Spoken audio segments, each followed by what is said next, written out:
द्वादश यात्रा की प्रतिष्ठा विधि। ब्रह्मा जी कहते हैं, मुनियों, भगवान श्री कृष्ण, बलभद्र और सुभद्रा ये रथ पर विराजमान होकर जब गुंडीचा मंडप की यात्रा करते हैं, उस समय जिन्हें उनका दर्शन प्राप्त होता है तथा जो लोग एक सप्ताह तक उक्त मंडप में विराजमान श्री कृष्ण, श्री बलभद्र और श्री सुभद्रा जी की झांकी करते हैं, वे विष्णु लोक में जाते हैं। मुनियों ने पूछा, जगतपते, इस यात्रा का आरंभ किसने किया तथा उसमें सम्मिलित होने वाले मनुष्यों को क्या फल मिलता है?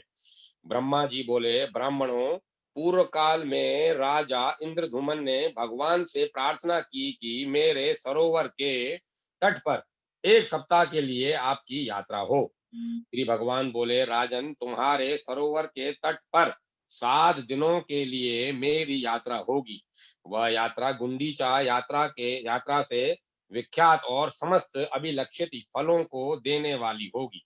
जो लोग वहां मंडप में स्थित होने पर मेरी, बलराम जी की और सुभद्रा की एकाग्र चित्त से श्रद्धा पूर्वक पूजा करेंगे तथा जो ब्राह्मण, क्षत्रिय, वैश्य, स्त्री और शूद्र पुष्प, गंध, धूप, दीप, नैवेद्य, भांति भांति के उपहार, नमस्कार, परिक्रमा, जय जयकार, स्तोत्र, गीत तथा मनोहर वादों के द्वारा आराधना करेंगे, उन्हें मेरी कृपा से कोई भी मनोरथ दुर्लभ नहीं रहेगा। यूं कहकर भगवान वहीं अंतर ध्यान हो गए और वे महाराज इंद्रधुमन कृतकृत्य हो गए। अतः सब प्रकार से प्रयत्न करके गुंडीचा मंडप में समस्त अभिलक्षित वस्तुओं को देने वाले भगवान पुरुषोत्तम का दर्शन करना चाहिए। वहां पुरुषोत्तम का दर्शन करके स्त्री या पुरुष जिन जिन भोगों को चाहे उन्हें प्राप्त कर सकते हैं। मुनियों ने पूछा, भगवान, गुंडीचा में की एक एक यात्रा का पृथक पृथक क्या फल है? उसे करने से नर और नारी को कौन सा फल मिलता है? ब्रह्मा जी बोले, ब्राह्मणों सुनो, मैं प्रत्येक यात्रा का फल बताता हूँ। गुंडीचा में प्रबोधनी एकादशी के दिन फाल्गुन की पूर्णिमा को तथा विष्णु विषु विषु वयोग में विधि पूर्वक यात्रा करके श्री कृष्ण, बलराम और सुभद्रा का दर्शन करने से मनुष्य वैकुंठ धाम में जाता है। क्षेत्रों में श्रेष्ठ पुरुषोत्तम तीर्थ बड़ा ही पवित्र, रमणीय, मनुष्यों को भोग और मोक्ष का दाता तथा सब जीवों को सुख पहुंचाने वाला है। जो जितेंद्रिय स्त्री या पुरुष ज्येष्ठ मास में वहां स्तोत्र विधि के अनुसार 12 यात्राएं करके एकाग्र चित्त से उसकी प्रतिष्ठा करता है और उस समय धन खर्च करने में कृपणता नहीं करता, वह भांति भांति के भोगों का उपभोग करके अंत में मोक्ष पद को प्राप्त होता है। मुनियों ने कहा, देव, जगतपते, हम आपके मुंह से द्वादश यात्रा की प्रतिष्ठा की विधि, पूजन, दान और फल सुनना चाहते हैं। ब्रह्मा जी बोले, ब्राह्मणों, जब 12 यात्राएं पूरी हो जाएं तब विधि पूर्वक उनकी प्रतिष्ठा करें। वह सब पापों का नाश करने वाली है। ज्येष्ठ मास के शुक्ल पक्ष के में एकादशी तिथि को एकाग्र चित्त से किसी पवित्र जलाशय पर जाकर आचमन करें और इंद्रिय संयम पूर्वक पवित्र भाव से सब तीर्थों का आवाहन करके भगवान नारायण का ध्यान करते हुए विधिवत स्नान करें। ऋषियों ने स्नान कर्म में जिसके लिए जैसी विधि बतलाई है, उसको उसी विधि से स्नान करना चाहिए। स्नान के पश्चात नाम, गोत्र और विधि का ज्ञाता पुरुष शास्त्रोक्त विधि से देवताओं, ऋषियों, पितरों तथा अन्य जीवों का तर्पण करें। फिर जल से निकलकर 2 स्वच्छ वस्त्र पहने और विधि पूर्वक आचमन करके 108 बार गायत्री का मानसिक जप करे। गायत्री सब वेदों की माता, संपूर्ण पापों को दूर करने वाली तथा परम पवित्र है। उसके इसके सिवाय अन्य अन्य सूर्य संबंधी मंत्रों का भी श्रद्धा पूर्वक जप करना चाहिए। तत्पश्चात 3 बार परिक्रमा करके सूर्य देव को प्रणाम करें। ब्राह्मण, क्षत्रिय और वैश्य इन 3 वर्णों का स्नान और जप वैदिक विधि के अनुसार बताया गया है, किंतु स्त्री और शूद्रों के स्नान और जप में वैदिक विधि का निषेध है। उसके बाद मौन होकर घर में जाए और हाथ पैर धोकर विधिवत आचमन करके श्री पुरुषोत्तम की पूजा करे। पहले भगवान को घी से स्नान कराए, फिर दूध से, उसके बाद मधु गंध और जल से, फिर तीर्थ के चंदन और जल से स्नान कराए। तदंतर भक्ति पूर्वक 2 उत्तम वस्त्र पहनाए, फिर चंदन अगर कपूर और केसर भगवान के अंगों में लगाए। पुनः पराभक्ति के साथ कमल से तथा विष्णु देवता संबंधी मल्लिका आदि अन्य पुष्पों से श्री पुरुषोत्तम की पूजा करे। भोग और मोक्ष के दाता जगदीश्वर श्री हरि की इस प्रकार पूजा करके समस्त समक्ष अगर गूगल तथा अन्य सुगंधित पदार्थों के साथ धूप जलाए, अपनी शक्ति के अनुसार घी से दीपक जलाकर रखे। घी अथवा तिल के तेल से अन्य 12 दीपक जलाकर रखे। नैवेद्य के रूप में खीर, पुआ, पूड़ी, बड़ा, लड्डू, खांड और फल निवेदन करे। इस प्रकार पंचोपचार से श्री पुरुषोत्तम का पूजन करे। ओम नमो पुरुषोत्तमाय इस मंत्र का 108 बार जप करे। इसके बाद भक्ति पूर्वक भगवान पुरुषोत्तम से इस प्रकार प्रार्थना करे। भक्तों को अभय प्रदान करने वाले सर्वलोकेश्वर पुरुषोत्तम, आपको नमस्कार है। मैं इस संसार सागर में डूबा हुआ हूँ, मेरा उद्धार कीजिए। जगतपते गोविंद, आपके दर्शन के लिए मैंने जो 12 यात्राएं की हैं, वे सब आपके प्रसाद से मेरे लिए परिपूर्ण हो। इस प्रकार भगवान को प्रसन्न करके साष्टांग दंडवत करे। तत्पश्चात पुष्प, वस्त्र और चंदन आदि से भक्ति पूर्वक गुरु की पूजा करे, क्योंकि गुरु और भगवान में कोई अंतर नहीं है। तदंतर भांति भांति के पुरुषों में भांति भांति के पुष्पों से भगवान के ऊपर एक सुंदर पुष्प मंडप बनाए। फिर श्रद्धा और एकाग्रता पूर्वक रात्रि में जागरण करें। भगवान वासुदेव की कथा और गीत की व्यवस्था रखे। इस प्रकार विद्वान पुरुष ध्यान, पाठ और स्तुति करते हुए रात्रि व्यतीत करें।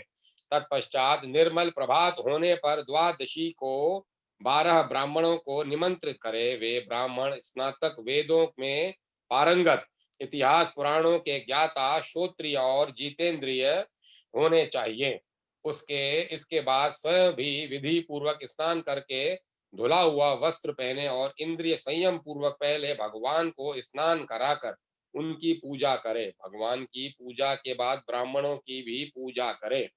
उनके लिए 12 गौवें दान करके श्रद्धा और भक्ति पूर्वक स्वर्ण, छत्री और जूते, धन तथा वस्त्र आदि समर्पित करे। सद्भाव से पूजित होने वाले भगवान गोविंद संतुष्ट होते हैं। आचार्य को भी भक्ति पूर्वक गौ, वस्त्र, स्वर्ण, छत्री, जूते तथा कांसे का पात्र अर्पित करे। तदंतर ब्राह्मणों को खीर, पकवान, गुड़ और घी में बने हुए पदार्थ भोजन कराए। जब वे भोजन करके तृप्त हो जाएं, तब उनके लिए 12 जल से भरे हुए घट दान करें। उन घटों के साथ लड्डू और यथाशक्ति दक्षिणा भी होनी चाहिए। आचार्य को भी कलश और दक्षिणा निवेदन करे। इस तरह ब्राह्मणों की पूजा करके विष्णु तुल्य ज्ञान दाता गुरु की भी पूर्ण भक्ति के साथ पूजा करे। पूजन के पश्चात नमस्कार करके यह मंत्र पढ़े। शंख, चक्र और गदा धारण करने वाले सर्वव्यापी जगन्नाथ एवं आदि अंत से रहित भगवान पुरुषोत्तम मुझ पर प्रसन्न हो।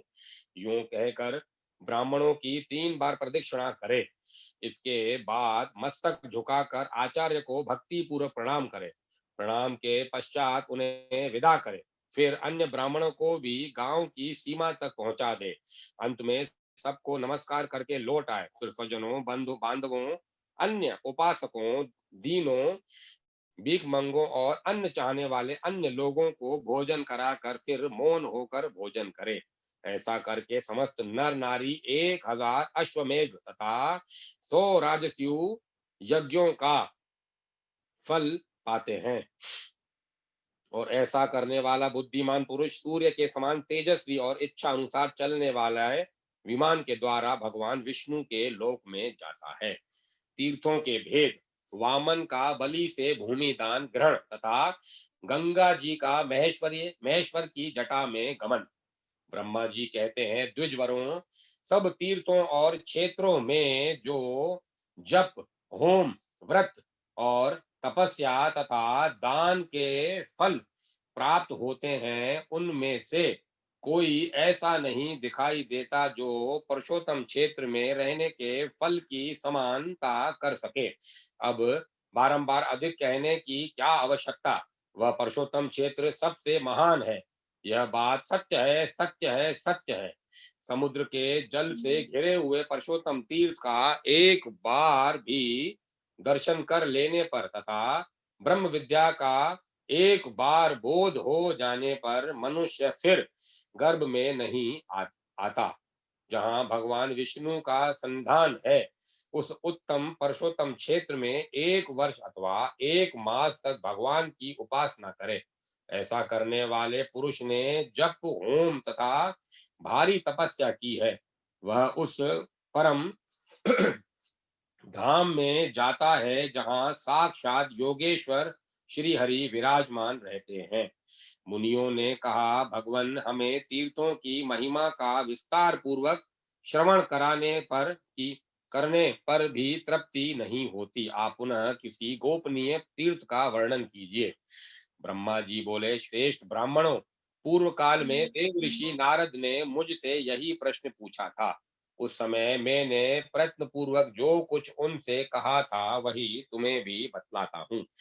नारद ने पूछा, जगतपते, स्वर्गलोक, मृत्युलोक और रसातल में कुल कितने तीर्थ हैं तथा सब तीर्थों में सदा कौन सबसे बढ़कर है? ब्रह्मा जी बोले, देवऋषि, स्वर्गलोक, मृत्युलोक और रसातल में 4 प्रकार के तीर्थ हैं: देव, आसुर, आर्ष और मानुष। ये तीनों लोकों में विख्यात हैं। जम्बू द्वीप में भारतवर्ष तीर्थ भूमि है। वह तीनों लोकों में विख्यात है। बेटा, वह कर्म भूमि है, इसीलिए उसे तीर्थ कहते हैं। पहले मैंने तुम्हें जो बताए हैं वे सब तीर्थ भारतवर्ष में ही है। हिमालय और विंध्य पर्वत के बीच में 6 ऐसी नदियां हैं जिनका प्राकट्य ब्रह्मा, विष्णु तथा शिव इन देवताओं से हुआ है। इसी प्रकार दक्षिण समुद्र तथा विंध्य पर्वत के बीच में भी 6 देव संभव नदियां हैं। ये 12 नदियां प्रधान रूप से बतलाई गई हैं: गोदावरी, भीमरती, तुंगभद्रा, विष्णु कृष्णवेणी, तापी और पयोक्षणी। ये विंध्य पर्वत के दक्षिण की नदियां हैं। भागीरथी, नर्मदा, यमुना, सरस्वती, विशोका और वित्सता ये विंध्याचल और हिमालय पर्वत के से संबंध रखने वाली नदियां हैं। इन पुण्यमयी नदियों को देव तीर्थ बताया गया है। गए, कोलासुर, व्रत, त्रिपुर, अंधक, है मुद्रा, लवण, नमुची, श्रृंगक, यम, पाताल केतु, मैं और पुष्कर इनके द्वारा आवृत तीर्थ आसुर कहलाते हैं। प्रभास, भार्गव, अगस्ती, नर नारायण, वशिष्ठ, भारद्वाज, गौतम और कश्यप इन ऋषि मुनियों द्वारा सेवित तीर्थ ऋषि तीर्थ हैं। अम्बरीश, हरिश्चंद्र, मानधाता, मनु, कुरु, कनखल, भद्रशव, सगर, अश्युप, नचिकेता, वृष वृषकपि वृषकपि तथा अरिंधम आदि मानवों द्वारा निर्मित तीर्थ मानुष कहलाते हैं। ये सब यश और तथा उत्तम फल की सिद्धि के लिए निर्मित हुए हैं। तीनों लोकों में कहीं भी जो स्वतः प्रकट हुए देव तीर्थ हैं, उन्हें पुण्य तीर्थ कहा गया है। इस प्रकार मैंने तीर्थ भेद बतलाए हैं। महादैत्य राजा बलि दैत्यों के अजय शत्रु हुए। महादैत्य राजा बलि देवताओं के अजय शत्रु हुए। उन्होंने धर्म, यश, प्रजा पालन, गुरु भक्ति, सत्य भाषण, बल, पराक्रम, त्याग और क्षमा के द्वारा यह सम्मान प्राप्त किया जिसकी तीनों लोकों में कहीं उपमा नहीं है। उनकी बढ़ती हुई समृद्धि देखकर देवताओं को बड़ी चिंता हुई। वे आपस में सलाह करने लगे कि हम बलि को कैसे जीतें। राजा बलि के शासन काल में 3 लोक निष्कटक थे। कहीं पर आदि व्याधि अथवा शत्रुओं की बाधा नहीं थी। अनावृष्टि और अधर्म का तो नाम भी नहीं था। स्वप्न में भी किसी को दुष्ट पुरुष का दर्शन नहीं होता था। देवताओं को उनकी उन्नति बाण की तरह चुभती थी। बलि की कीर्ति रूपी तलवार से वे टुकड़े टुकड़े हुए जाते थे तथा उनके शासन रूपी शक्ति से देवताओं के समस्त अंग विदीर्ण हो रहे थे। अतः उन्हें कभी शांति नहीं मिलती थी। देवता उनसे द्वेष करने लगे, उनके यशस्वी अग्नि से जलने लगे। अतः वे व्याकुल होकर भगवान विष्णु की शरण में गए। देवता बोले, शंख चक्र और गदा धारण करने वाले जगन्नाथ, हम पीड़ित हैं, हमारी सत्ता छिन गई है। आप हमारी ही रक्षा के लिए अस्त्र शस्त्र धारण करते हैं। आप जैसे स्वामी के होते हुए हम पर ऐसा दुख आ पड़ा है। हमारी जो वाणी आपको प्रणाम करती थी, वही एक दैत्य को कैसे नमस्कार करेगी। सुरेश्वर, आपके ऐश्वर्य से पुष्ट हो अपने ही पराक्रम से 3 लोकों को जीत कर हम स्थिर होंगे। दैत्यों को कैसे नमस्कार करें। देवताओं का यह वचन सुनकर दैत्यों का संहार करने वाले भगवान ने देव कार्य की सिद्धि के लिए इस प्रकार कहा। श्री भगवान बोले, देवताओं, बलि मेरा भक्त है, उसे देवता और असुर कोई भी नहीं मार सकते। जैसे तुम लोग मेरे द्वारा पालन पोषण के योग्य हो, वैसे बलि भी है। मैं बिना युद्ध के ही स्वर्ग से बलि का राज्य छीन लूंगा और बलि को बांध कर तुम्हारा राज्य तुम्हें लौटा दूंगा। ब्रह्मा जी कहते हैं, बहुत अच्छा कहकर देवता स्वर्ग में चले गए। इधर देवताओं के स्वामी भगवान विष्णु ने अदिति के गर्भ में प्रवेश किया। उनके जन्म के समय अनेक प्रकार से के उत्सव होने लगे। यज्ञेश्वर यज्ञ पुरुष स्वयं ही वामन रूप में अवतीर्ण हुए। इसी समय बलवानों में श्रेष्ठ बलि ने अश्वमेध यज्ञ की दीक्षा ली। प्रधान प्रधान ऋषि तथा वेदांगों के ज्ञाता पुरोहित शुक्राचार्य ने उस यज्ञ का आरंभ कराया। स्वयं शुक्र ही यज्ञ के आचार्य थे। उस यज्ञ में हविष का भाग लेने के लिए जब सब देवता निकट आए, दान दो, भोजन करो, सबका सत्कार करो, पूर्ण हो गया, पूर्ण हो गया इत्यादि शब्द यज्ञ मंडप में गूंजने लगे। उसी समय विचित्र कुंडल धारण किए साम गान करते हुए वामन जी धीरे धीरे यज्ञशाला में आए। आने पर वे यज्ञ की प्रशंसा करने लगे। शुक्राचार्य ने उन्हें देखते ही समझ लिया कि ये ब्राह्मण रूपधारी वामन देवता वास्तव में दैत्यों के विनाशक, यज्ञ और तपस्या के फल देने वाले और राक्षस कुल का संहार करने वाले साक्षात विष्णु हैं। बलवानों में श्रेष्ठ महातेजस्वी राजा बलि क्षत्रिय धर्म के अनुसार विजयी होकर भक्ति पूर्वक धन का दान करते हुए अपनी पत्नी के साथ यज्ञ की दीक्षा लेकर बैठे थे और हविष का हवन करते हुए यज्ञ पुरुष का ध्यान कर रहे थे। शुक्राचार्य जी ने वामन जी को पहचान कर तुरंत ही राजा बलि से कहा, राजन, ये जो बोने शरीर वाले ब्राह्मण तुम्हारे यज्ञ में आए हैं, वे वास्तव में ब्राह्मण नहीं, यज्ञ वाहन यज्ञेश्वर विष्णु हैं। प्रभो, इन इन इसमें तनिक संदेह नहीं है कि ये देवताओं का हित करने के लिए बालक रूप धारण करके बालक रूप धारण कर तुमसे कुछ याचना करने आए हैं। अतः पहले मुझसे सलाह लेकर पीछे उन्हें कुछ देना चाहिए। यह सुनकर शत्रु विजयी बलि ने अपने पुरोहित शुक्राचार्य से कहा, मैं धन्य हूँ जिसके घर पर साक्षात यज्ञेश्वर मूर्तिमान होकर पधारते और कुछ याचना करते हैं। अब इसमें सलाह लेने योग्य कौन सी बात रह जाती है। यूं कहकर पत्नी और पुरोहित शुक्राचार्य के साथ राजा बलि उस स्थान पर आए जहां अदिति नंदन वामन जी विराजमान थे। राजा ने हाथ जोड़कर पूछा, भगवान बताइए आप क्या चाहते हैं। तब वामन जी ने कहा, महाराज केवल 3 पग भूमि दे दीजिए और किसी धन की मुझे आवश्यकता नहीं है। बहुत अच्छा कहकर राजा बलि ने रत्न जड़ित कलश से जल लिया और वामन जी को भूमि संकल्प करके दे दी। सभी महर्षि और शुक्राचार्य चुपचाप देखते रहे। वामन जी ने धीरे से कहा, राजन स्वस्ति, आप सुखी रहें। मुझे मेरी नापी हुई 3 पग भूमि दे दीजिए। बलि ने तथास्तु कहकर जो ही वामन जी की ओर देखा, वे विराट रूप हो गए। चंद्रमा और सूर्य उनकी छाती में आने लगे।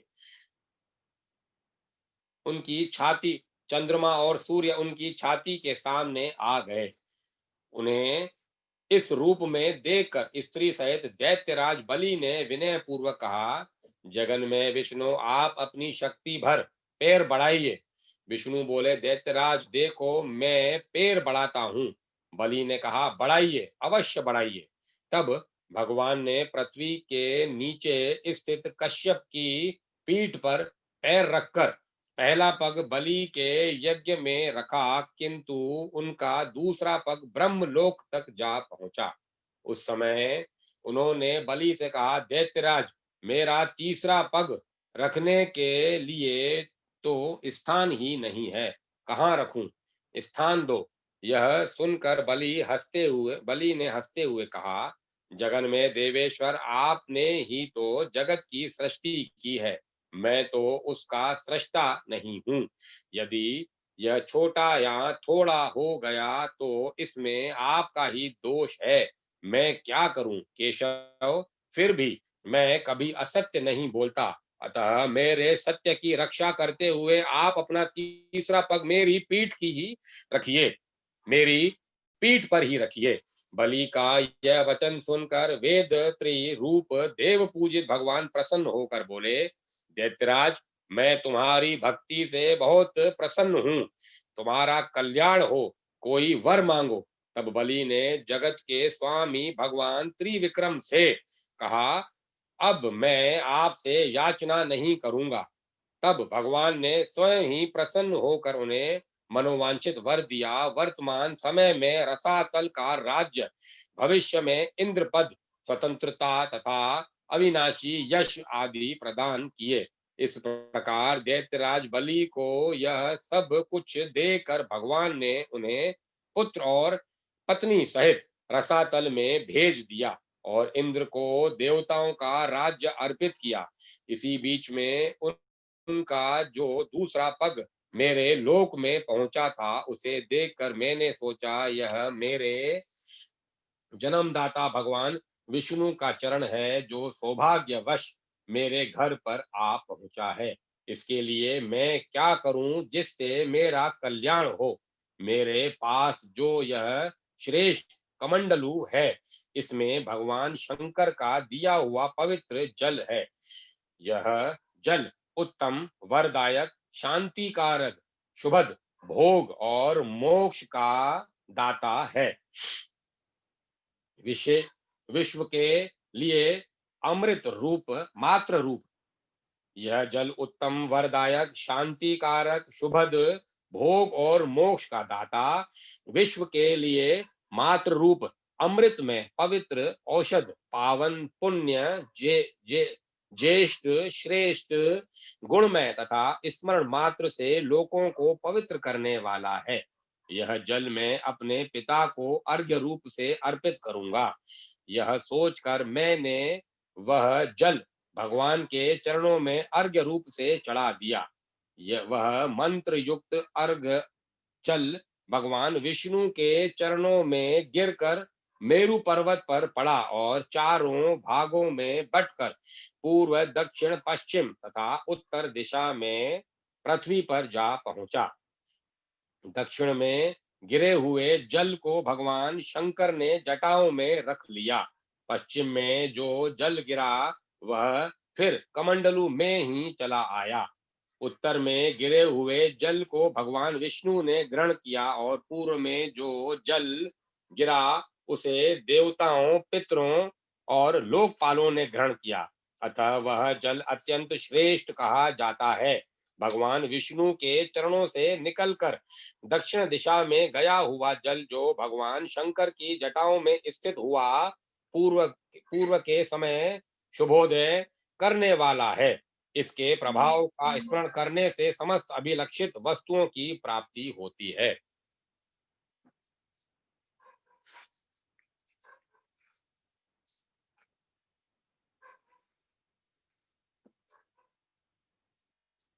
गौतम के द्वारा भगवान शंकर की स्तुति।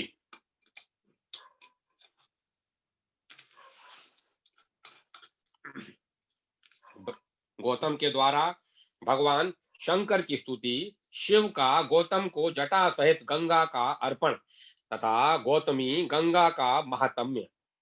ब्रह्मा जी कहते हैं, महामते, भगवान शंकर की जटा में जो दिव्य जल आकर स्थित हुआ, उसके दो भेद हुए, क्योंकि उसे पृथ्वी पर उतारने वाले दो व्यक्ति थे।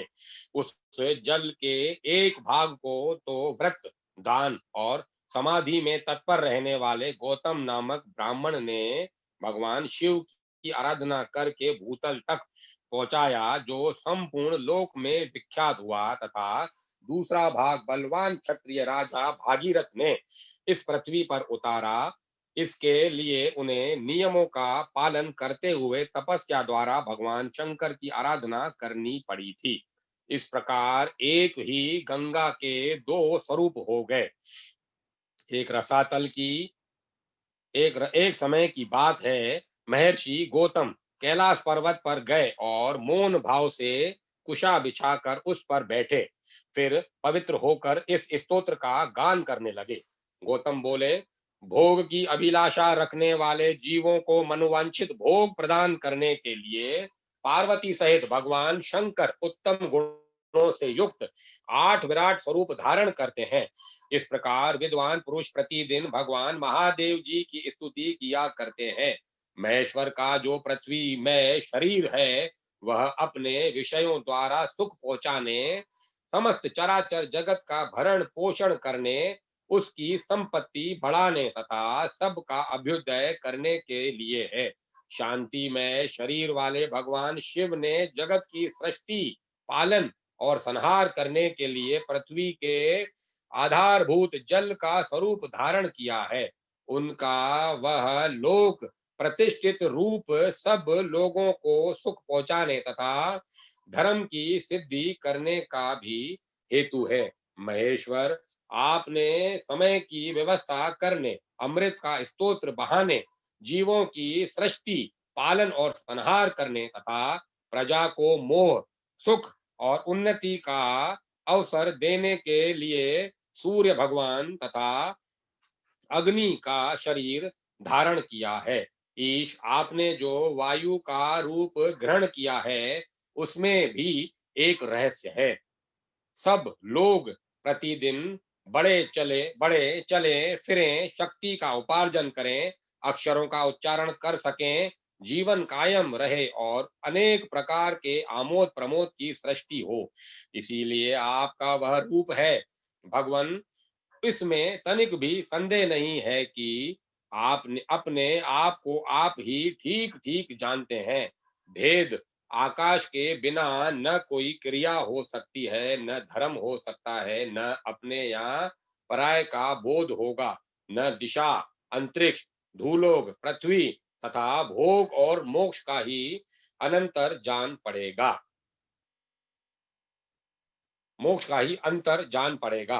अतः महेश्वर, आपके यह आकाश रूप अतः महेश्वर, आपने यह आकाश रूप ग्रहण किया है। धर्म की व्यवस्था करने का विशेष धर्म की व्यवस्था करने का निश्चय करके आपने ऋग्वेद, सामवेद, यजुर्वेद, अब उनकी शाखाओं और शास्त्रों का विभाग किया है तथा लोक में भी इसी उद्देश्य से गाथाओं, स्मृतियों और पुराणों का प्रसार किया है। ये सब शब्द स्वरूप ही हैं। शंभो यजमान, यज्ञ यज्ञों के साधन, ऋत्विक यज्ञ का स्थान, फल, देश और काल, ये सब आप ही हैं। आप ही परमार्थ तत्व हैं। विद्वान पुरुष आपके शरीर को यज्ञांग में बतलाते हैं। केवल वाग्य विलास करने की से क्या लाभ। कर्ता, दाता, प्रतिनिधि, दान, सर्वज्ञ, साक्षी, परम पुरुष, सबका अंतर आत्मा तथा परमार्थ स्वरूप सब कुछ आप ही हैं। भगवान, वेद, शास्त्र और गुरु भी आपके तत्व का भली भांति उपदेश नहीं कर सकते हैं। निश्चय ही आप तक बुद्धि आदि की भी पहुंच नहीं है। आप अजन्मा, अप्रेमेय और शिव शब्द से प्राच्य वाच्य हैं। आप अजन्मा, अप्रेमेय और शिव शब्द से वाच्य है। आप ही सत्य हैं। आपको नमस्कार है। किसी समय भगवान शिव ने अपनी प्रकृति को इस भाव से देखा कि वह मेरी संपत्ति है। उसी समय वे एक से अनेक हो गए, विश्व रूप में प्रकट हो गए। वास्तव में उनका प्रभाव आर्तक्य, अतर्क्य और अचिंत्य है। वास्तव में उनका प्रभाव अतर्क्य और अचिंत्य है। भगवान शिव की प्रिया शिवा देवी भी नित्य है। भव, भगवान शंकर में उनका भाव, हार्दिक अनुराग पूर्ण रूप से बढ़ा हुआ है। वे इस भव संसार की उत्पत्ति में स्वयं कारण हैं तथा सर्व कारण महेश्वर के आश्रित हैं। शिवा समस्त शुभ लक्षणों से संपन्न तथा विश्व विधाता शिव की विलक्षण शक्ति है।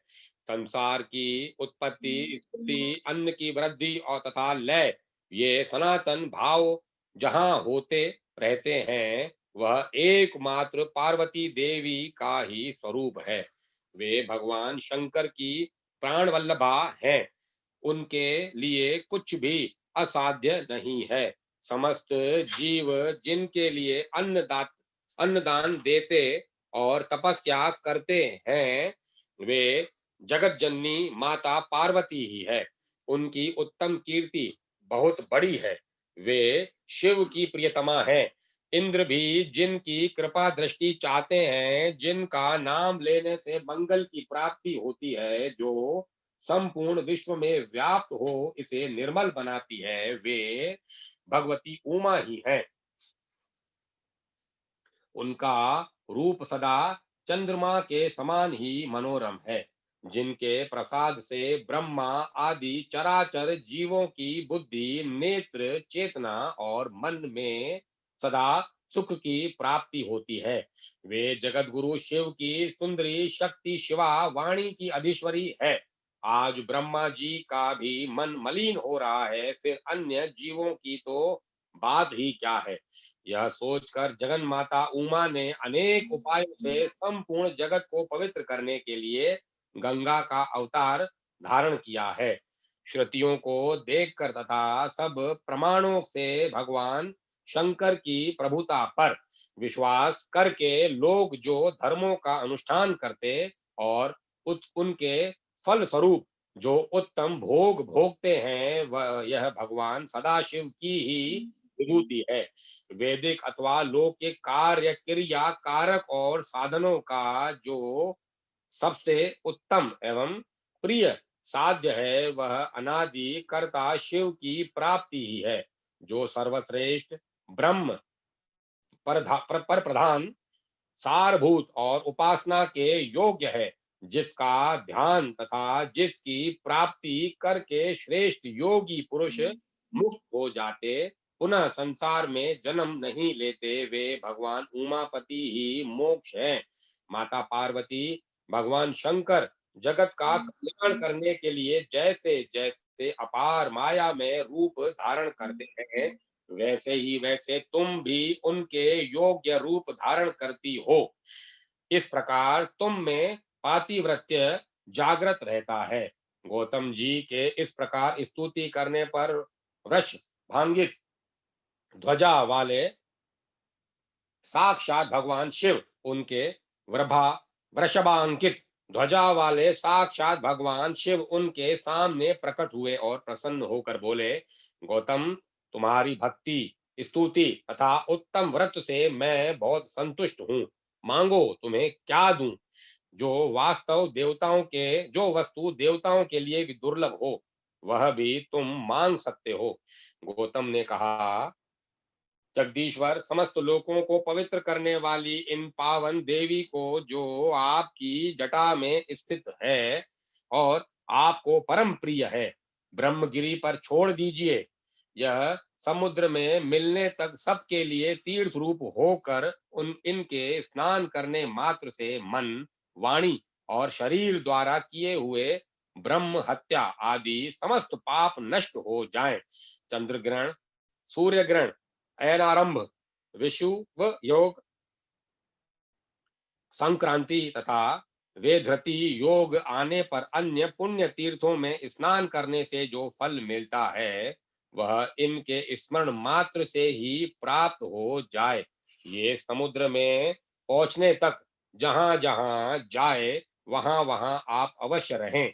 यह श्रेष्ठ फल मुझे प्राप्त हो तथा इनके तट से 1 योजन से लेकर 10 योजन तक दूरी, यह श्रेष्ठ वर मुझे प्राप्त हो तथा इनके तट से 1 योजन से लेकर 10 योजन तक की दूरी के भीतर आए हुए महापातक महापात की मनुष्य भी यदि स्नान किए बिना ही मृत्यु हो को प्राप्त हो जाए, तो वे भी मुक्ति के भागी हों। ब्रह्मा जी कहते हैं, गौतम की यह बात सुनकर भगवान शंकर बोले, इससे बढ़कर दूसरा कोई तीर्थ न तो हुआ है न होगा। यह बात सत्य है, सत्य है, सत्य है। और वेद में भी निश्चित की गई है कि गौतमी गंगा, गोदावरी सब तीर्थों से अधिक पवित्र है।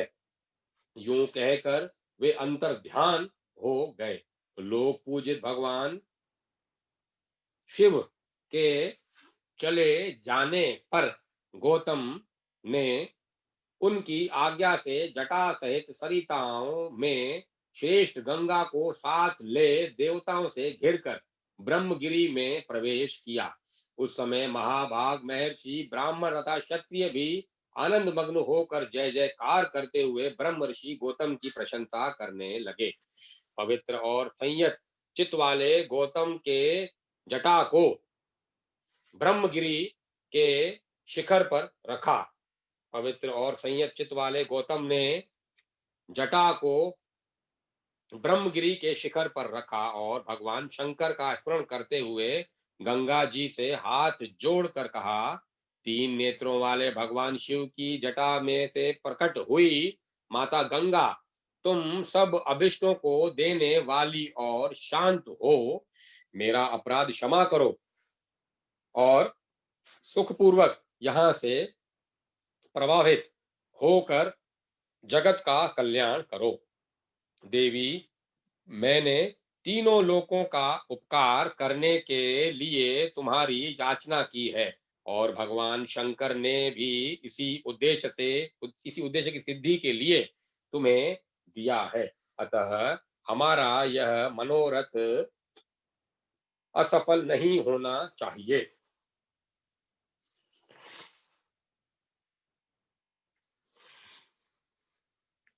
गौतम का यह वचन सुनकर भगवती गंगा ने उसे स्वीकार किया और अपने आप को 3 स्वरूपों में विभक्त करके स्वर्गलोक, मृत्युलोक एवं रसातल में फैल गई।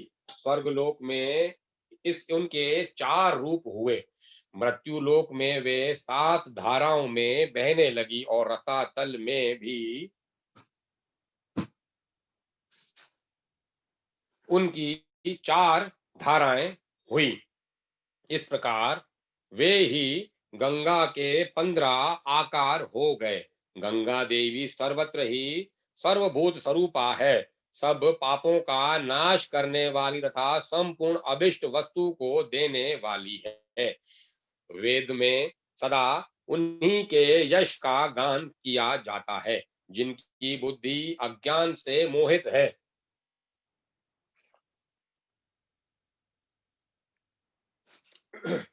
वे वे मृत्यु लोक के निवासी समझते हैं कि गंगा केवल मृत्यु लोक में ही है, पाताल अथवा स्वर्ग में नहीं है। भगवती गंगा जहां तक पहुंचकर सागर में मिली है, वहां तक वे देवमयी मानी गई हैं।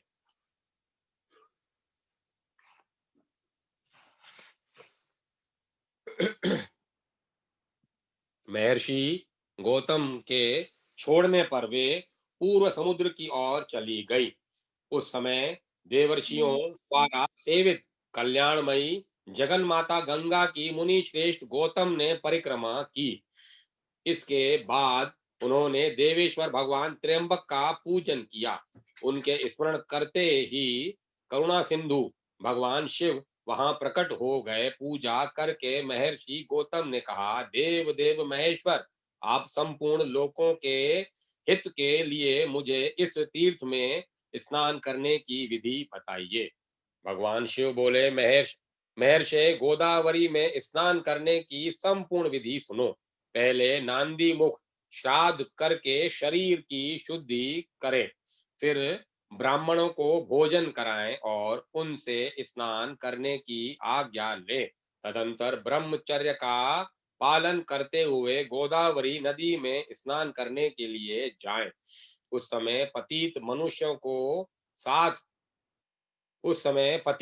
के साथ वार्तालाप न करें। जिसके हाथ पैर और मन भली भांति संयम में रहते हैं, वही तीर्थों का पूरा फल पाता है। भाव दोष दुर्भावना का परित्याग करके अपने धर्म में स्थिर रहें और थके मांदे पीड़ित मनुष्यों की सेवा करते हुए उन्हें यथा योग्य अन्न दें। जिनके पास कुछ नहीं है, उसे साधुओं को वस्त्र और कंबल दें। जिनके पास कुछ नहीं है, ऐसे साधुओं को वस्त्र और कंबल दें। भगवान विष्णु की तथा गंगा जी के प्रकट होने की दिव्य कथा सुने। इस विधि से यात्रा करने वाला मनुष्य तीर्थ के उत्तम फल का भागी होता है। गौतम, गोदावरी नदी में दो दो हाथ भूमि पर तीर्थ होंगे। उनमें मैं स्वयं सर्वत्र रहकर सबकी समस्त मनोकामनाओं को पूर्ण करता रहूंगा। सरिताओं में श्रेष्ठ नर्मदा अमरकंटक पर्वत पर अधिक उत्तम मानी गई है। यमुना का विशेष महत्व उस स्थान पर है जहां वे गंगा से मिली है। सरस्वती नदी प्रभास तीर्थ में श्रेष्ठ बताई गई है। कृष्णा, भीमरथी,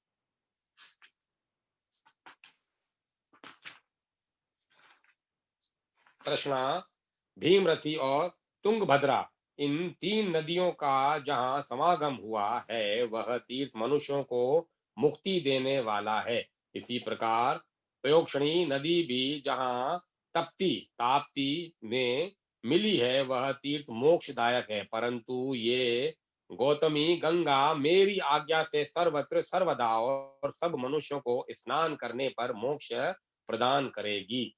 कोई कोई तीर्थ किसी विशेष समय में देवता का शुभागमन होने पर अधिक पुण्यमय माना जाता है, किंतु गोदावरी नदी सदा ही सबके लिए तीर्थ है। मुनि श्रेष्ठ, 200 योजन के भीतर गोदावरी नदी में 3.5 करोड़ तीर्थ होंगे।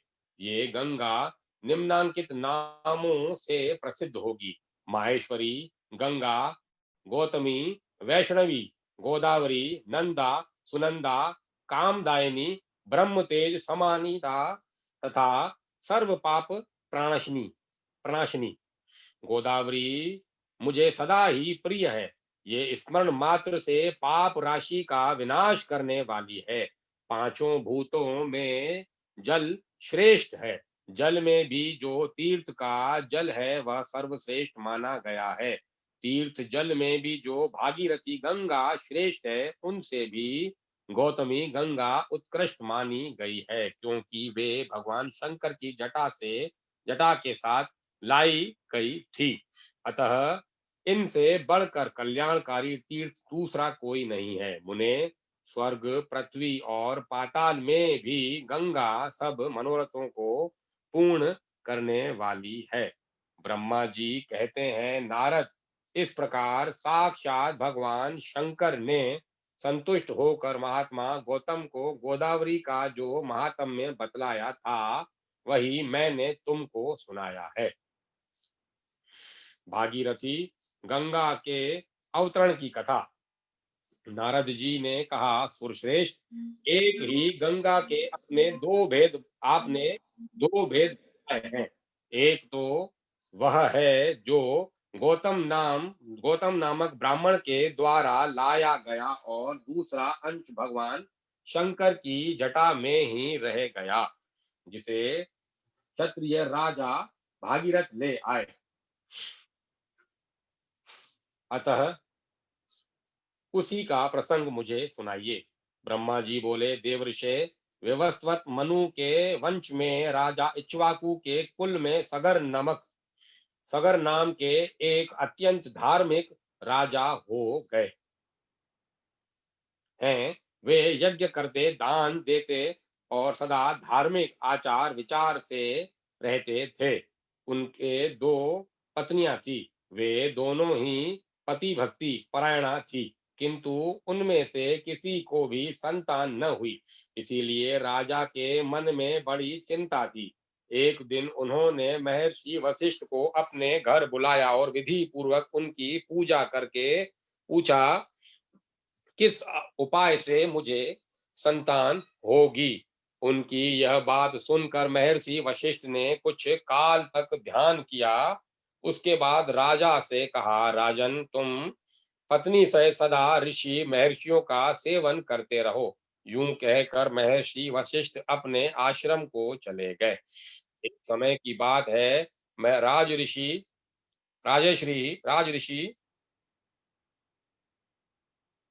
सगर के घर पर एक तपस्वी महात्मा पधारे।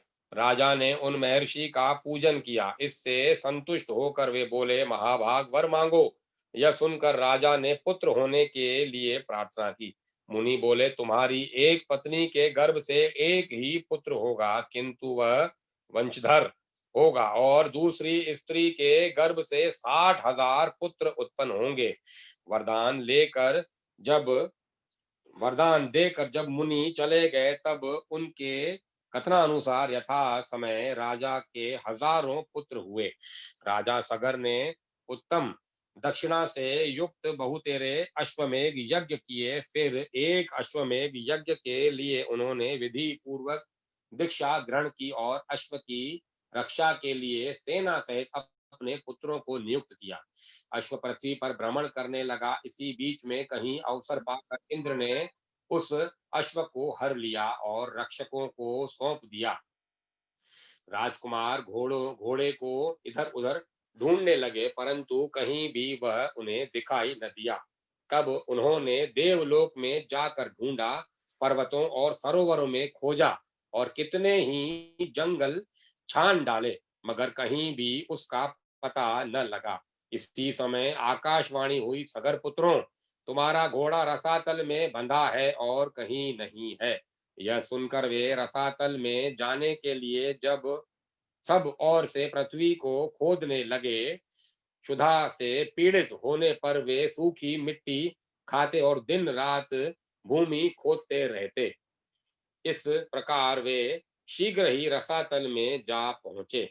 सगर के बलवान पुत्रों को वहां आया सुनकर राक्षस थर्रा उठे और उनके वध का उपाय करने लगे।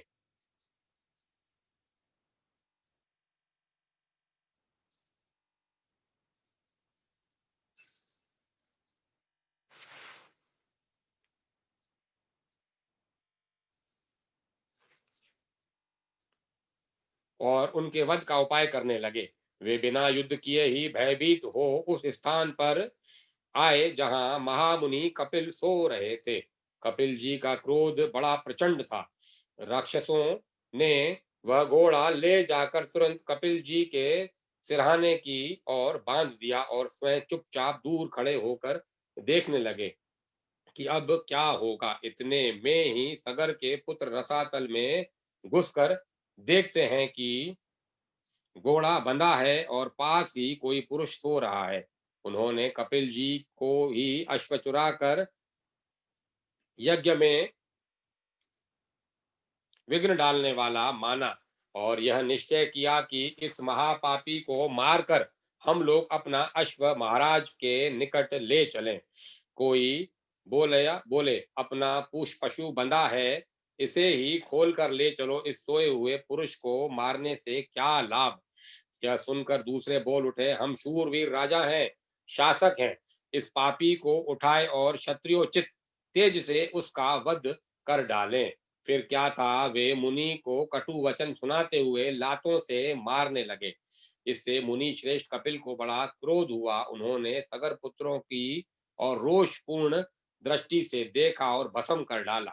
वे सब के सब जल कर राख हो गए। नारद यज्ञ में दीक्षित महाराज सगर को इन सब बातों का पता न लगा। उस समय तुमने ही जाकर सगर को यह सब समाचार सुनाया। इससे राजा को बड़ी चिंता हुई। अब क्या करना चाहिए यह बात उनकी समझ में न आई। राजा सगर के एक दूसरा पुत्र भी था जिसका नाम असमंचा था। वह मूर्खतावश नगर में बालकों को उठाकर पानी में फेंक देता था। वह पूर्ववासियों ने एकत्रित होकर राजा सगर को इस बात की सूचना दी। पुत्र का यह अन्याय जानकर महाराज को बड़ा क्रोध हुआ। उन्होंने अपने अमात्यों से कहा, यह असमंचा बालकों की हत्या करने वाला तथा क्षत्रिय धर्म का त्यागी है, अतः यह इस देश का त्याग कर दे। महाराज का यह आदेश सुनकर अमात्यों ने राजकुमार को तुरंत देश निकाला दे दिया। असमचा वन में चला गया। अब राजा सगर चिंता करने लगे कि हमारे सब पुत्र ब्राह्मण के शाप से रसातल में नष्ट हो गए। एक बचा था, वह भी वन में चला गया। इस समय मेरी क्या गति इस समय मेरी क्या गति होगी। असमचा के एक पुत्र था जो अंशुमान नाम से विख्यात हुआ। यद्यपि अंशुमान अभी बालक था तो भी राजा ने उसे बुलाकर अपना कार्य बतलाया। अंशुमान ने भगवान कपिल की आराधना की और घोड़ा ले आकर राजा सगर को दे दिया। इससे वह यज्ञ पूर्ण हुआ। अंशुमान के तेजस्वी पुत्र का नाम दिलीप था। दिलीप के पुत्र परम बुद्धिमान भगीरथ हुए। भगीरथ ने जब अपने समस्त पितामहों की दुर्गति का हाल सुना तब उन्हें बड़ा दुख हुआ। उन्होंने नरप श्रेष्ठ सगर से विनय पूर्वक पूछा, महाराज उन सब का उद्धार कैसे होगा। राजा ने उत्तर दिया, बेटा यह तो भगवान कपिल की ही जानते हैं।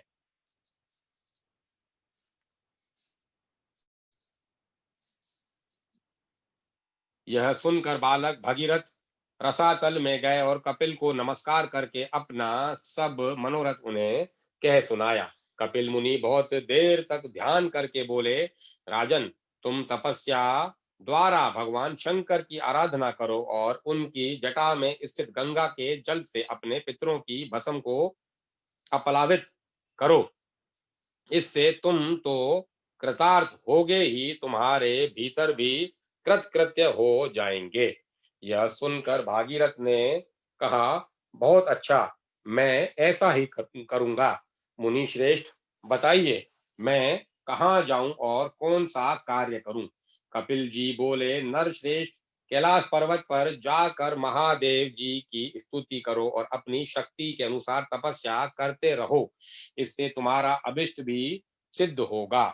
मुनि का यह वचन सुनकर भागीरथ ने उन्हें प्रणाम किया और कैलाश पर्वत की यात्रा की।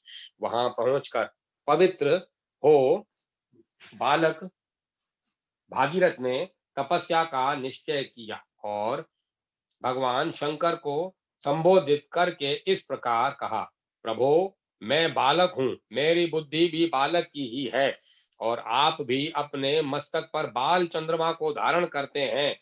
मैं कुछ भी नहीं जानता, आप मेरे इस अनजानपन से ही प्रसन्न होइए।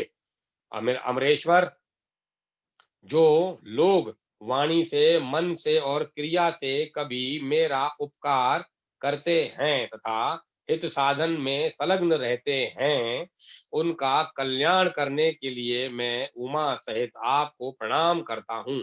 आप देवता आदि के लिए भी पूज्य हैं। जिन पूर्वजों ने मुझे अपने सगोत्र और समान धर्मा के रूप में उत्पन्न किया और पाल पोस कर बड़ा बनाया, भगवान शिव उनका अभिष्ट मनोरथ पूर्ण करें। मैं बाल चंद्र का मुकुट धारण करने वाले भगवान शंकर को नित्य प्रणाम करता हूँ। भगीरथ के यूं कहते ही भगवान शिव उनके सामने प्रकट हो गए और बोले, महामते, तुम निर्भय होकर कोई वर मांगो, जो वस्तु देवताओं के लिए भी दुर्लभ,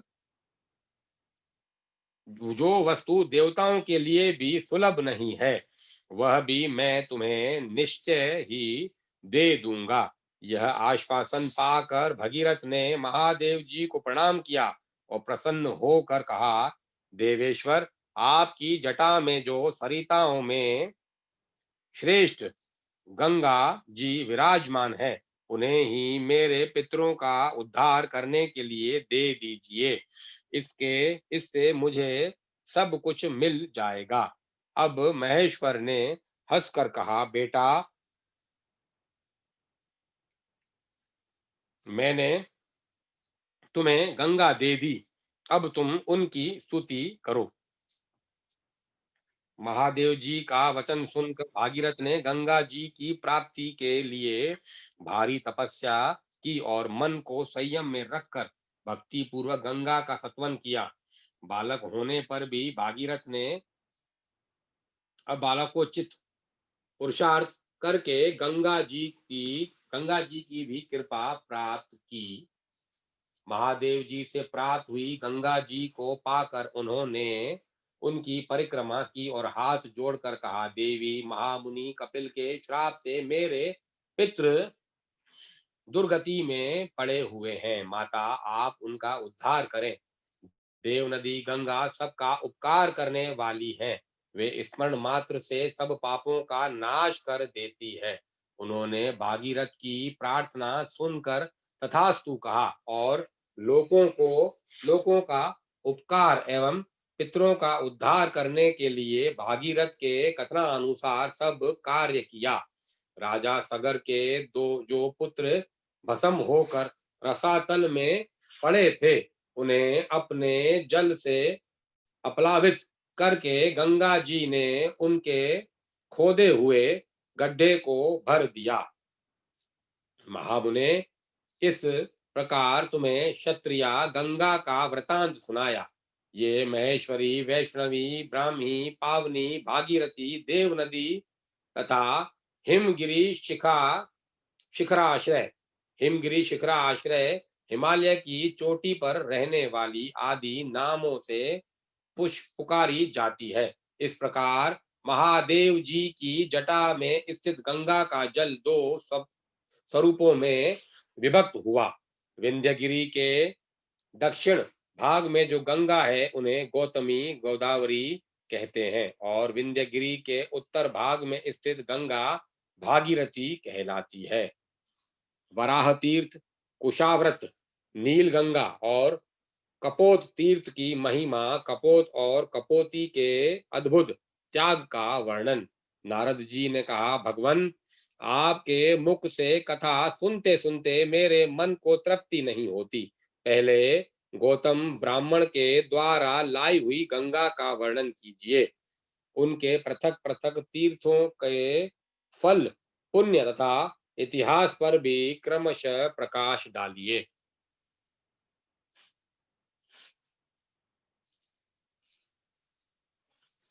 ब्रह्मा जी बोले, नारद, गोदावरी के पृथक पृथक तीर्थों, फलों और महात्म्यों का पूरा पूरा वर्णन न तो मैं कर सकता हूँ और न तुम सुनने में ही समर्थ हो। तथापि कुछ बतलाता हूँ। जहाँ भगवान त्र्यंबक गौतम के सामने प्रत्यक्ष प्रकट हुए थे, वह तीर्थ त्र्यंबक के नाम से प्रसिद्ध है। वहां गौतमी गंगा का उद्गम स्थान है। वह भोग और मोक्ष देने वाला है। दूसरा वाराह तीर्थ है जो तीनों लोकों में विख्यात है। उसका स्वरूप बतलाता हूँ। पूर्व काल की बात है। सिंधु सेन पूर्व काल की बात है। सिंधु सेन नामक राक्षस देवताओं को परास्त करके यज्ञ छीन रसातल में जा पहुंचा। यज्ञ के रसातल चले जाने पर पृथ्वी पर उसका सर्वथा अभाव हो गया। देवताओं ने सोचा, यज्ञ के बिना न तो यह लोक रह जाएगा और न परलोक ही। अतः अपने शत्रु के पीछे उन्होंने रसातल में भी धावा किया, परंतु इंद्र आदि देवता सिंधुसेन को जीत न सके। तब उन्होंने पुराण पुरुष भगवान विष्णु के पास जाकर यज्ञापहरण आदि राक्षस की सब करतूत कह सुनाई। भगवान ने उन्हें सांत्वना देते हुए कहा, मैं वराह रूप धारण करके शंख चक्र और गदा हाथ में ले रसातल में जाऊंगा और मुख्य मुख्य राक्षसों का संहार करके पुण्यमय यज्ञ को लौटा लाऊंगा। देवताओं, तुम सब लोग स्वर्ग में जाओ, तुम्हारी मानसिक चिंता दूर हो जाएगी। गंगा जी जिस मार्ग से रसातल में गई थी, उसी मार्ग से पृथ्वी को छेद कर चक्रधारी भगवान भी रसातल में पहुंच गए। उन्होंने वराह रूप धारण करके रसातल वासी राक्षसों और दानवों का वध किया तथा महायज्ञ को मुख में रखकर रसातल से निकल आए। उस समय देवता ब्रह्मगिरी पर श्री हरि की प्रतीक्षा करते थे। उस उस मार्ग से निकलकर भगवान गंगा स्तोत्र में आए और रक्त से लथपथ हुए अपने अंगों को गंगा जी के जल से धोया। उस स्थान पर वाराह नामक कुंड हो गया। उसके बाद भगवान ने मुंह से में रखे हुए महायज्ञ को दे दिया। इस प्रकार उनके मुख से यज्ञ का प्रादुर्भाव हुआ। इसीलिए वराह तीर्थ परम पवित्र और संपूर्ण अभिलक्षित वस्तुओं को देने वाला है। वहां किया हुआ स्नान और दान सब यज्ञों का फल देता है। जो पुण्यात्मा पुरुष वहां रहकर अपने पितरों का स्मरण करता है, उसके पितृ सब पापों से मुक्त हो स्वर्ग में चले जाते हैं। त्रयंबक में एक कुशाव्रत नामक तीर्थ है। उसके स्वर्ण मात्र से मनुष्य कृतार्थ हो जाता है। वह समस्त अभिष्ट वस्तुओं को देने वाला कुशाव्रत उस तीर्थ वस्तुओं को देने वाला है। कुशाव्रत उस तीर्थ का नाम है जहाँ महात्मा गौतम ने गंगा का कुशों से आवर्तन किया था।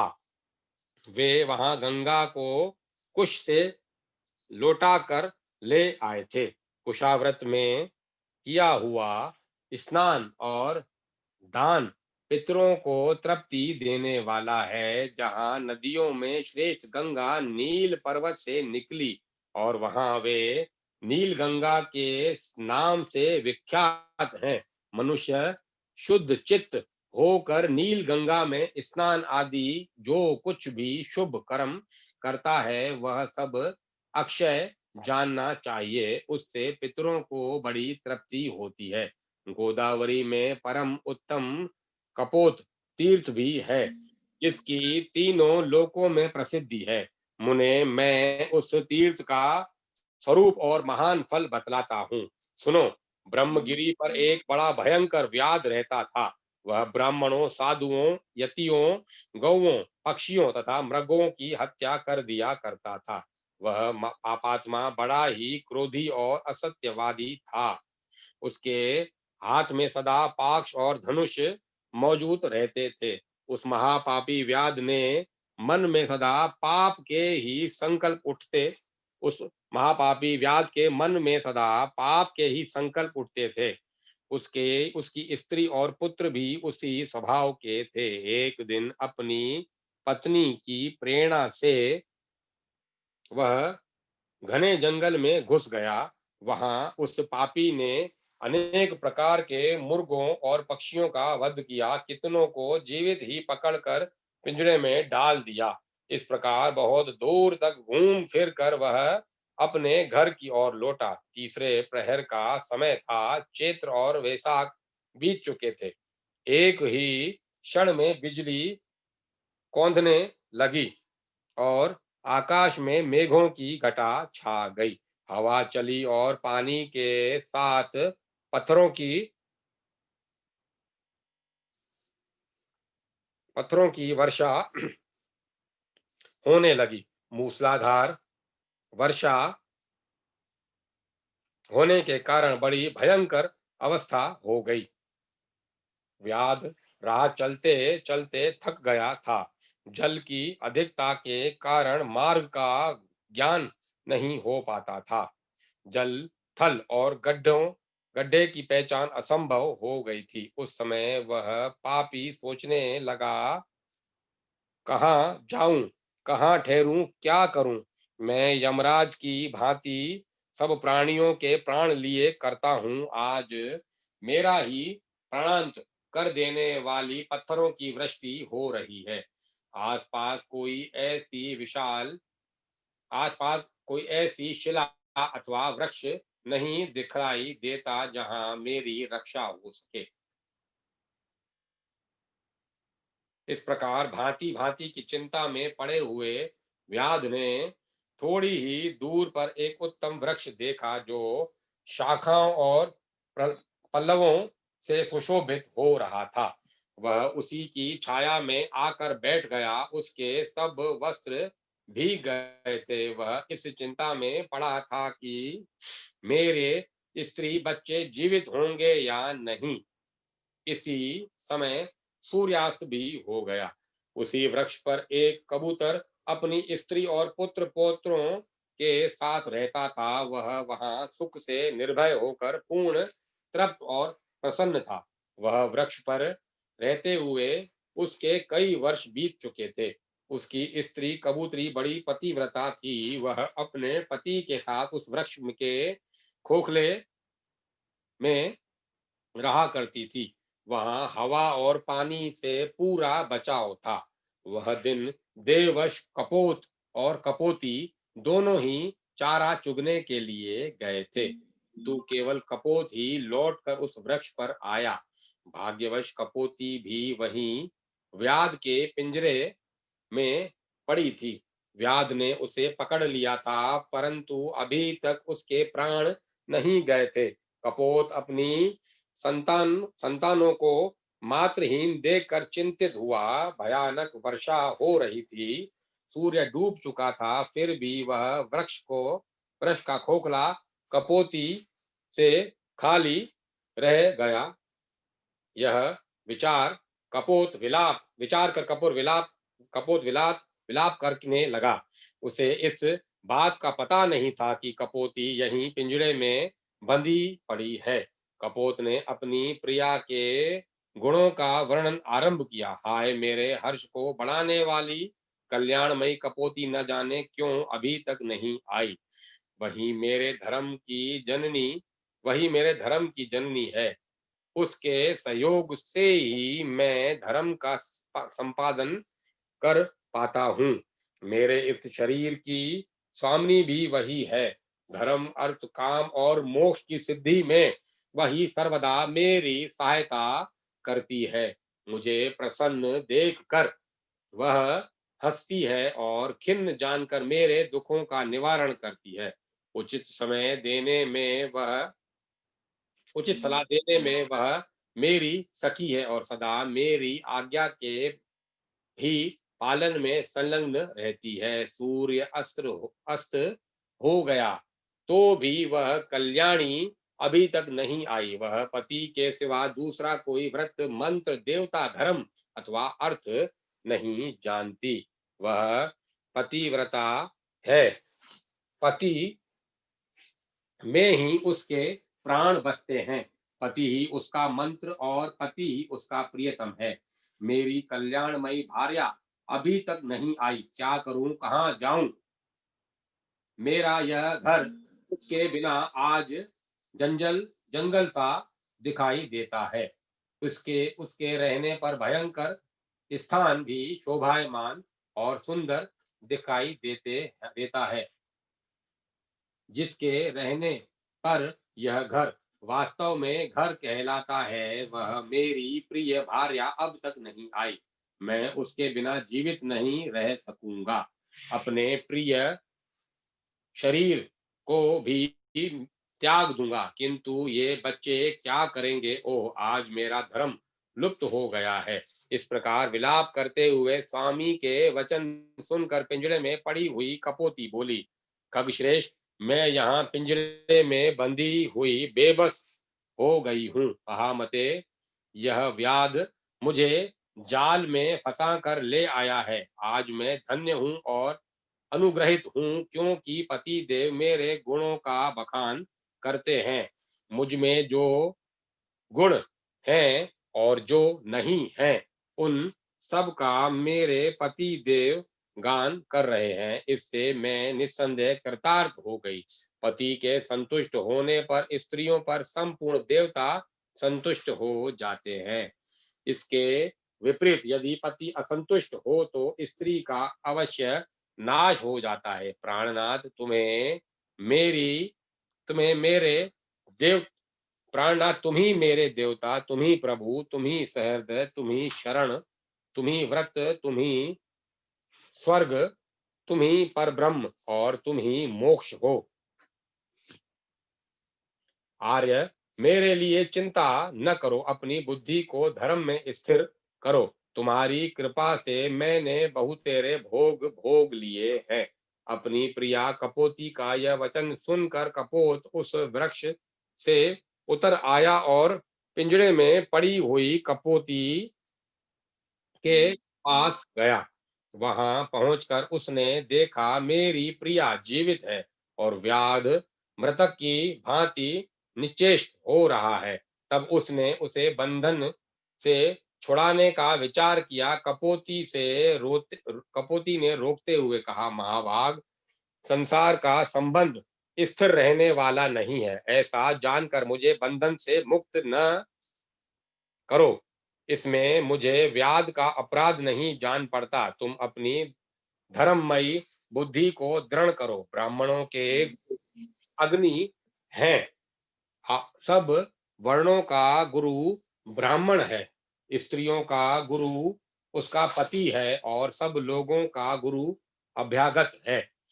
जो लोग अपने घर पर आए हुए अतिथि को वचनों द्वारा संतुष्ट करते हैं, उनके उन वचनों से वाणी की अधीश्वरी सरस्वती देवी तृप्त होती हैं। अतिथि को अन्न देने से इंद्र तृप्त होते हैं। उसके पैर धोने से पितृ, उसके भोजन करने से प्रजापति, उसकी सेवा पूजा से लक्ष्मी सहित श्री विष्णु तथा उसके सुखपूर्वक शयन करने पर संपूर्ण देवता तृप्त होते हैं। अतः अतिथि सबके लिए परम पूजनीय है। यदि सूर्यास्त के बाद थका मांदा अतिथि घर पर आ जाए तो उसे देवता समझें, क्योंकि वह सब यज्ञों का फल रूप है। थके हुए अतिथि के साथ ग्रस्त के घर पर संपूर्ण देवता, पितर और अग्नि भी पधारते हैं। यदि अतिथि तृप्त हुआ तो उन्हें भी बड़ी प्रसन्नता होती है, और यदि वह निराश होकर चला गया तो वे भी निराश होकर ही लौटते हैं। अतः प्राणनाथ, आप सर्वथा दुख छोड़कर शांति धारण कीजिए और अपनी बुद्धि को शुभ में लगाकर धर्म का संपादन कीजिए। दूसरों के द्वारा किए हुए उपकार और अपकार दोनों ही साधु पुरुषों के विचार से श्रेष्ठ है। अपकार दोनों ही साधु पुरुषों के विचार से श्रेष्ठ है। उपकार करने वाले पर तो सभी उपकार करते हैं। अपकार करने वालों के साथ भी जो अच्छा बर्ताव करे वही पुण्य का भागी बताया गया है। मेरे को बाबा की बात याद आ गई। बाबा बोलते थे कि अच्छों के साथ सभी सभी अच्छा ही करते हैं, जो बुरों के साथ अच्छा ही करते हैं वही सम्मानीय, पूजनीय और प्रभु को अच्छे लगने वाले साधु कहलाते हैं। बोला, जो तुम्हारी राह में कांटे बिछाए उसकी राह में भी तुम फूल बिछाना। तो उसके कांटे, जो उसने तुम्हारे रास्ते में कांटे बिछाए हैं वो खुद फूल बन जाएँगे। ये बाबा की बात मेरे को याद आई इस बात से, कि अच्छों के साथ तो सब अच्छा करते हैं, उपकार करने के साथ सब उपकार करते हैं। कोई अपकार करने के साथ उपकार करे तो वो बना पुण्य भागी बताया गया है। कपोत बोला, सुमुखी, तुमने हम दोनों के योग्य की ही उत्तम बात कही है, किंतु इस विषय में मुझे कुछ और भी कहना है, उसे सुनो। कोई 1000 प्राणियों का भरण पोषण करता है, दूसरा 10 का ही निर्वाह करता है, और कोई ऐसा है जो सुखपूर्वक केवल अपनी जीविका का काम चला लेता है। किंतु हम लोग ऐसे जीवों में से हैं जो अपना ही पेट बड़े कष्ट से भर पाते हैं। कुछ लोग खाई खोद कर उसमें अन्न भर कर रखते हैं। कुछ लोग कोठे भर धान से के धनी होते हैं, और कितने ही घड़ों में धान भर कर रखते हैं, परंतु हमारे पास तो उतना ही संग्रह होता है जितना अपनी चोंच में आ जाए। शुभे, तुम ही बताओ, ऐसी दशा में इस थके मांदे अतिथि का आदर सत्कार किस प्रकार करूं? कपोती ने कहा, नाथ, अग्नि जल मीठी वाणी, अग्नि जल मीठी वाणी, तृण और काष्ठ आदि जो भी संभव हो वह अतिथि को देना चाहिए। अग्नि जल मीठी वाणी, तृण और काष्ठ आदि जो भी संभव हो वह अतिथि को देना चाहिए। यह व्याघ्र सर्दी से कष्ट पा रहा है। अपनी प्यारी स्त्री का कथन सुनकर पक्षीराज कपोत ने पेड़ पर चढ़कर सब और देखा तो कुछ दूरी पर उसे आग दिखाई दी। वहां जाकर वह चोंच में एक जलती हुई लकड़ी उठा लाया और व्याध के आगे रखकर अग्नि को प्रज्वलित किया। फिर सूखे कांट, पत्ते और तिनके बार बार आग में डालने लगा। आग प्रज्वलित हो उठी, उससे देखकर सर्दी से दुखी व्याध ने अपनी जड़वत बने हुए अंगों को तपाया। इससे उसको बड़ा आराम मिला। कपोती ने देखा व्याध क्षुधा की आग में जल रहा है, तब उसने अपने स्वामी से कहा, महाभाग, मुझे आग में डाल दीजिए, मैं अपने शरीर से इस दुखी व्याध को तृप्त करूंगी। सुवर्त, ऐसा करने से तुम अतिथि सत्कार करने वाले पुण्यात्माओं के लोक में जाओगे। कपोत बोला, शुभे, मेरे जीते जी यह तुम्हारा धर्म नहीं है, तो मुझे ही आज्ञा दो, मैं ही आज अतिथि यज्ञ करूंगा। यूं कहकर कपोत ने सबको शरण देने वाले भक्त वत्सल विश्वरूप चतुर्भुज महाविष्णु का स्मरण करते हुए अग्नि की 3 बार परिक्रमा की। फिर व्याध से यह कहते हुए अग्नि में प्रवेश किया कि मुझे सुखपूर्वक उपयोग में लाओ। कपोत ने कपोत ने अपने जीवन को अग्नि में होम दिया। यह देख व्याध कहने लगा, अहो, मेरे इस मनुष्य शरीर का जीवन धिक्कार देने योग्य है, क्योंकि मेरे लिए पक्षीराज ने यह साहसपूर्ण कार्य किया है। यूं कहते हुए व्याध ने कपोती से कहा, महाभाग, अब मुझे छोड़ दो। यूं कहते हुए व्याध से कपोती ने कहा, महाभाग, अब मुझे छोड़ दो। देखो, मेरे ये पति देव मुझसे दूर चले जा रहे हैं। उसकी बात सुनकर व्याध सहम गया और तुरंत ही पिंजड़े में पड़ी हुई कपोती को उसने छोड़ दिया। तब उसने भी पति और अग्नि की परिक्रमा करके कहा, स्वामी, के साथ चिता में प्रवेश करना स्त्रियों के लिए बहुत बड़ा धर्म है।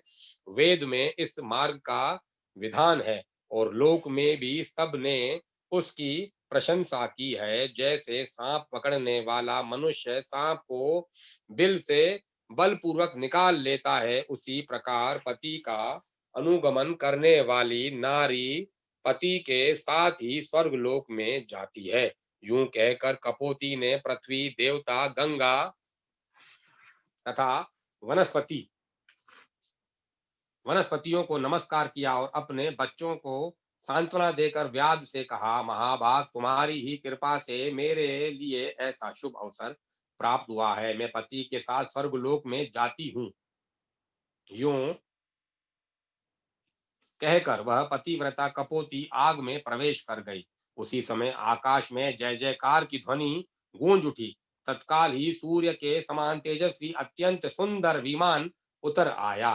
दोनों दंपति देवता के समान दिव्य शरीर धारण कर के उस पर आरूढ़ हुए और आश्रम में पड़े हुए व्याध से प्रसन्न होकर बोले, महामते, हम देवलोक में जाते हैं और तुम्हारी आज्ञा चाहते हैं। तुम अतिथि के रूप में हम दोनों के लिए स्वर्ग की सीढ़ी बनकर आ गए। तुम्हें नमस्कार है। उन दोनों को श्रेष्ठ विमान पर बैठे देख व्याध ने अपना धनुष और पिंजड़ा फेंक दिया और हाथ जोड़कर कहा, महाभाग, मेरा त्याग न करो, मैं अज्ञानी हूँ, मुझे भी कुछ दो, मैं तुम्हारे लिए आदरणीय अतिथि होकर आया था, इसीलिए मेरे उद्धार का उपाय बताओ। उन दोनों ने कहा, व्याध, तुम्हारा कल्याण हो, तुम भगवती गोदावरी के तट पर जाओ और उन्हीं को अपना पाप भेंट कर दो। वहां 15 दिनों तक डुबकी लगाने से तुम सब पापों से मुक्त हो जाओगे। पाप मुक्त होने पर जब पुनः गौतमी गंगा में स्नान करोगे, तब अश्वमेध यज्ञ का फल पाकर अत्यंत पुण्यवान हो जाओगे। नदियों में श्रेष्ठ गोदावरी ब्रह्मा, विष्णु और महादेव जी के अंश से प्रकट हुई है। उनमें उनमें उनके भीतर पुनः गोते लगाकर जब तुम अपने मलिन शरीर को त्याग दोगे, तब निश्चय ही श्रेष्ठ विमान पर आरूढ़ हो स्वर्गलोक में पहुंच जाओगे। उन दोनों की बात सुनकर व्याध ने वैसा ही किया। फिर वह दिव्य रूप धारण करके एक श्रेष्ठ विमान पर जा बैठा। कपोती और व्याध तीनों ही गौतमी गंगा के प्रभाव से स्वर्ग में चले गए। तभी से वह स्थान कपोत तीर्थ के नाम से विख्यात हुआ। वहां स्नान, दान, पितरों की पूजा, जप और यज्ञ आदि कर्म करने पर वे अक्षय फल को देने वाले होते हैं। दशाशव मेधकी मेधिक दशाशव मेधिक और पेचाश पेशाच तीर्थ का महात्म्य। अब मैं कथा को ही विराम देता हूँ। कल यहाँ से अपन आगे आनंद लेंगे।